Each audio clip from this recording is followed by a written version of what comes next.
নেশা বিরোধী অভিযানে গিয়ে 2 লক্ষ টাকা হাতিয়ে নেওয়ার অভিযোগ উঠল এক বিএসএফ অফিসারের বিরুদ্ধে। তল্লাশির নামে রাষ্ট্রীয় সন্ত্রাস চালানোর পাশাপাশি শ্লীলতাহানির অভিযোগ উঠে এসেছে।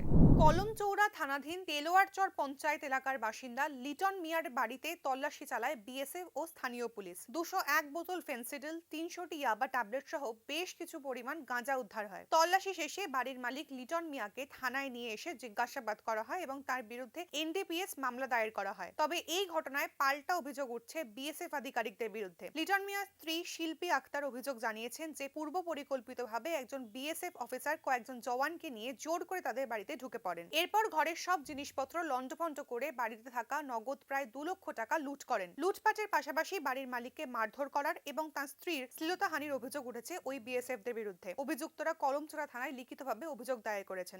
পুলিশ চাইছে একটা পুলিশও টিয়া দোষে না কই না দিতে টিয়া নিতাম না। আর এই সারা টিয়াটা ফাইয়া লগে লগে পকেট লই লইছে। আমি হাতেতে আনছি আইনে সেটা একটা ব্যাগ রাখছি। ব্যাগ রাখে মাটি ধরে কইছি ভাই আমার জিয়ার লাগি আপনি আমার ভাই আজ যদি আমার বই নিতেন আপনি নিতেন ফেলেন টিয়াটা দেন। তারপরে না টিয়াটা আমার হাতে টানাটানি করে আবার পকেট লইছে। অন্ত স্যার একবারে এবার কই স্যার টিয়াটা দেন একবার দিছে না। কিন্তু আপনার পকেটও 2 লাখ টিয়া। এটা আমি বহুত কষ্ট এই সেই স্যার তো আমি দেখছিও না কোন সময়। কেনিসে টাকাটা দেখছেন কেমনে? এটা দেবর মা মণিপুরি জানি আছে। এবার সবাই সার কইয়া সিস্টেমেটিক ডাক্তার আছে এই সারটা আনাইলে কোন হেই অফিসারটি টিয়া দেখছে ধরছে না একটাও ধরছে না। আপনার ঘরে কি কি পাইছে? গরম মালপত্র পাইছে টুকটাক অল্প কিছু পাইছে। কি চাই দিয়ে?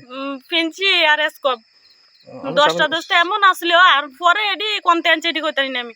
আমার কাছে এর ঘর যেটি আসলো এডি আর কি। স্বামীর নাম কি? লিটন মিয়া।